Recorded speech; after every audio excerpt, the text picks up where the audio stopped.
Erev Tov Chavrim, I'm Stephen Ben-Nun. You're watching Israeli News Live, a prophetic broadcast this evening. In fact, it'll be very insightful. Some of the things we're about to share with you, no doubt, will rattle your cage to hear the things we're going to talk about tonight. Do keep in mind, Israeli News Live is going on national television in the United States in about 1 week from now. We will be announcing more of those details as we near that time.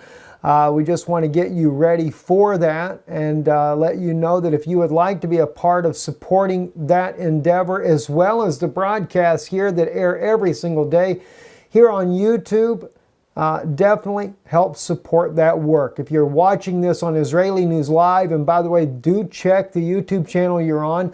We do have friends that do dub this video and then they put it on their channel. So definitely check, look at your channel now, see if you're on Israeli News Live. If you are, there is a donate button there just above the subscribe button. And you can actually click on that and help support the work that we're doing here. Or you can visit IsraeliNewsLive.org. If you're not on our channel, go to IsraeliNewsLive.org. And look right there, you'll see a donate button there, or you can also mail your donation to the Czech Republic in Prague here at P.O. Box 46, 15006, Praha 56, Czech Republic. We'll put that at the end of the screen here for you. We thank you for helping us to make this possible, and especially getting the message out in the United States to the people there. We really want to try to make a difference across the United States, bringing a balance to the news that is coming out in the U.S. So much negativity in the world today. We're wanting to try to bring a balance there. Let's get right into this broadcast this evening, starting with RT News. Germany sees potential in Jordan base to replace Turkey's Incirlik defense minister. Stated this. Germany's defense minister stated that. You're looking at a picture on your screen, and behind you there, that is the Jordanian air base there with Jordanian F-16 fighter planes, or F-4s. I'm not sure exactly what type that is. But anyway, the German defense minister has said that she visited a Jordanian air base, which is viewed as a possible alternative to replace Turkey's Incirlik, and it showed a lot of potential, she noted. This was after Germany got stopped by the Turkish government when they were trying to go to inspect the base there, their troops there at the Incirlik air base inside of Turkey. Now, if you remember, we reported on Israeli News Live a little while back an inside source that we had that actually worked with the very man accusing, that Turkey accused of masterminding the plot to overthrow the government there. And as he stated to us, that this was something that Turkey was being used by NATO to do its dirty work. And that Turkey had agreed to do the dirty work in order to have a better position in the New World Order. So every time we see different things happening with Turkey, like the coup, which we believed was a staged coup from the beginning, and now the moving of a military such as the German military to the Jordanian air base there, these things may only be played out as part of that staged coup.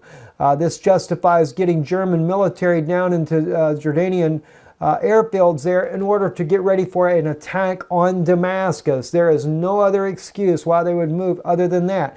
And yet Turkey always willing to play the bad guy to look good. But nonetheless, Turkey may end up finding themselves at the tip of the spear, so to speak, though, when this all falls down at the final end there.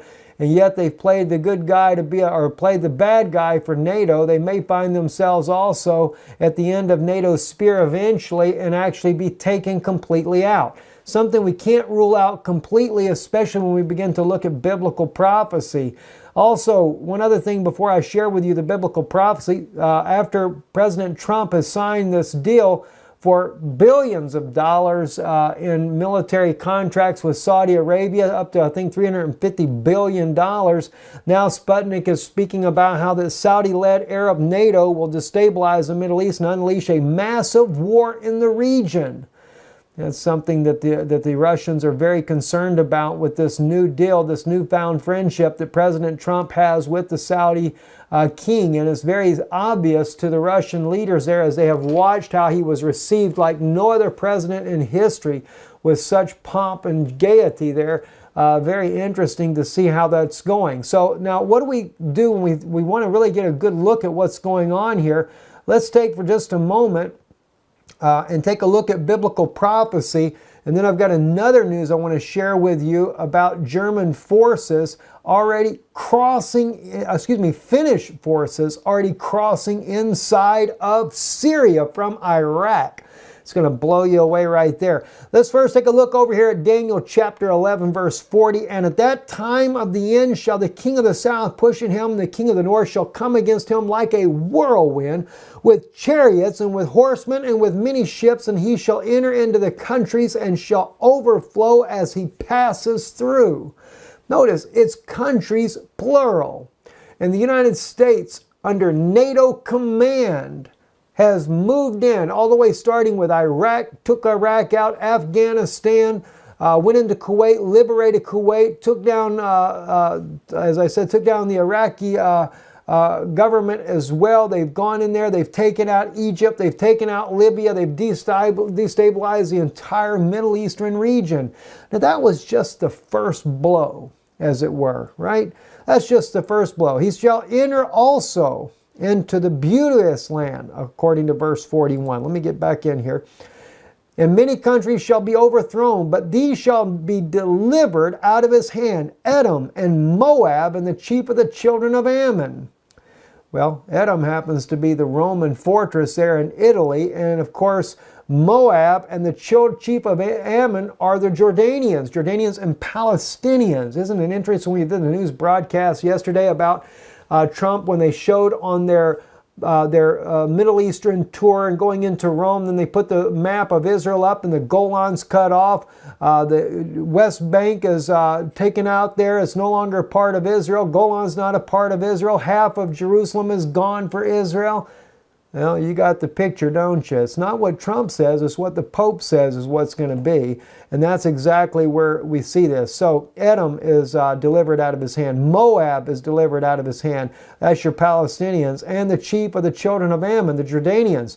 No wonder why then the Germans are actually looking to use the Jordanian air base. It's not just to throw everybody off to be able to bring their military down there, but it's also because Jordan will be spared this particular onslaught of what's happening in the Middle East, as well as the Palestinians. Clearly, it's biblical prophecy that that's the way it's going to be. All right, now, but that's not all. Let me give you one other one. According to the Iranian news, Amman, Norwegian army enters southern Syria to endanger rebels at a border crossing. That's exactly what's going on there. Damascus, Syria, 17:35 p.m. on Saturday. Iraqi military commander Shakir Abid said a unit of Norwegian special forces had been allowed to enter Syria through the Al-Walid border crossing in western Anbar. The Norwegian unit arrived in Al-Tanaf region on the Syrian side of the border, home to the U.S.-backed Free Syrian Army that have become the target of an ongoing offensive by the Syrian Arab Army along the Damascus-Baghdad highway. The Iraqi Army, Iraqi border guards, and the Iraqi Federal Police notably provided the Norwegian contingent safe passage to the link-up with the U.S. and British forces already deployed inside eastern homes, despite vocal objections by the government in Damascus. So now we see that the coalition has definitely gone inside of Syria, and it is obvious that they will work together to take down President Bashar al-Assad. It just seems to be no way out of it. Now, to kind of give you a little bird's eye view of exactly what this location is here, as you can see here on your map in behind here, this is, of course, we've got Syria here. We've got Jordan here, all the way up into this region here, but this highway right here, this is the highway inside of Iraq, right next to the Jordanian border. This is where they're coming in at. And of course, as you can see, follow the highway right straight to Damascus. There's already the U.S. and British forces here in the south, dead beeline to Damascus. We know that the General Dunbar was meeting with the Israeli generals there. I believe that they're going to make a strike on Damascus from the southwest in there. And of course, the U.S. generals were meeting with the Lebanese president, and they brought in U.S. forces here into Lebanon to take it from the west. It is definitely very soon to actually take it out. Now, to show you the very place that the article is mentioning here, let me zoom right on down here to the very border guard crossing itself. Once we click on this guard right here, it's the Al-Walid border crossing, exactly what they said there. And that's exactly where they crossed into, right there at that point there. According to the Amman news source there, it's actually being reported in Syrian news as well that this has already happened. Now, let's jump back to the biblical prophecy so we can see what's really going to happen. He shall stretch forth his hand also upon the countries, verse 42. And the land of Egypt shall not escape, but he shall have power over the treasures of gold and silver and over all precious things of Egypt, and the Libyans and Ethiopians shall be at his steps. Well, there's so much we could say about that. Besides the monetary system, I believe there's a much deeper meaning about having power over the gold and silver and all the precious things of Egypt. Remember, this is what Hitler was after years ago, that technology that was hidden down there in Egypt. That's what they were after. Well, now this particular king of the north has control over that. But then watch what happens. But tidings out of the east and out of the north shall affrighten him, and he shall go forth with great fury to destroy and utterly to take away many. What is that? Out of the east and out of the north. Remember what's going on in North Korea right now. The tensions that are there. And now we see that both Russia and China first, moving in nuclear warheads back in January, moved the Dongfeng 41. This got a tip of 10 nuclear warheads per missile ICBM, moved them over there. Russia said it's not a threat to them. They said the missile has to go so high it couldn't come down and hit anything they got anyway. They're not worried about it. And it's not and of course, North Korea is not a threat to Russia or China. And now we know that that's a fact when it comes to Russia, because Russia has now opened up economic ties with North Korea and set up a ferry to bring in tourism. Intentionally, it's slapping the United States right in the face, saying we don't care what you have to say. I mean, we're getting ready. This is about to unleash on the battlefields. And now President Trump has made this $350 billion deal with the Saudis there for weapons deal. Sure, it'll create more jobs. I wouldn't want a job, though, that has to go out and kill all of our friends and neighbors. I mean, and guys, understand me. I know there's some bad people out there in this land. I know that. I realize that. I know there's eyes. I know there's people that kill your whole family and murder everybody that you got. I realize that.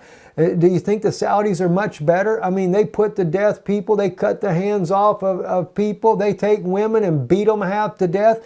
And we know all the different stories of the human rights abuses and stuff. Women that are beaten and everything because, for what? For nothing. They had no business for a man to be beating a woman.